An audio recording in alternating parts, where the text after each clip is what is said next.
कि कुछ कमेंट्स इस तरीके के आते हैं कि हमें अपनी डेट ऑफ बर्थ ही याद नहीं है। बिल्कुल। अब इसमें क्या सॉल्यूशन करें, कहाँ से पत्रिका देखें? ये बात आपने बहुत अच्छी पूछी। जी। अब हमें भी ऐसे फोन आते हैं जी, हमारे पास तो डेट ऑफ बर्थ तो टाइम ही नहीं है। राइट। तो हम क्या करते हैं, उसमें हम उनके बच्चों से, ज्ञान होना चाहिए ना, छोटे बच्चों से, छोटे बच्चे से पत्रिका निकलती है। दूसरा, अगर बच्चे भी नहीं है तो फिर पर्शन कुंडली निकलती है। अच्छा। छोटे बच्चे से हम पत्रिका निकालते हैं और उसमें भी पर्शन कुंडली लगाते हैं कि दोनों मैच हो रही है नहीं हो रही है। थोड़ा सा एक्सप्लेन करेंगे क्या मतलब हुआ इसका, कैसे? इसका मतलब ये हुआ कि बच्चे के पत्रिका से हम कैसे निकालते हैं। बच्चे की पत्रिका में जो 10th हाउस होता है वो पिता का घर होता है। अच्छा। उसको हम लगन में लगाते हैं। ओके। लगन में लगा के, लगन मान लेते हैं, लगन में लगा लेते हैं पहले घर में।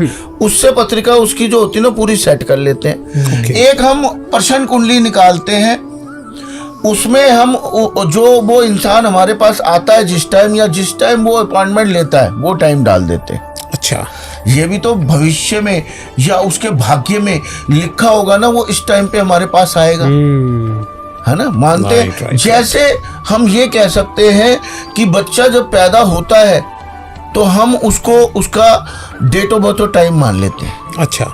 ऐसे ही वो हमारे पास इंसान आया है, वो हमने पर्शन कुंडली का उसका टाइम मान लिया, क्योंकि उसके पास पत्रिका नहीं है, वो पर्शन करने आया हमसे। Right. तो हमने उसका पर्शन कुंडली का जन्म मान लिया उसको। ओके। ओके। क्योंकि वो हमारे पास आया, ऐसे ही बच्चा पैदा हुआ सही है। बात। ऐसे ही जब हम काम शुरू करते हैं तो एक टाइम और एक मुहूर्त निकलवाते हैं ना पंडित जी, जी जी, से। बिल्कुल। मानते हैं आप इस बात को? पक्का? बिल्कुल बिल्कुल, ये मानते हैं। हम और एक और चीज मैं आपको बताता हूँ, माफी चाहूंगा साक्षी।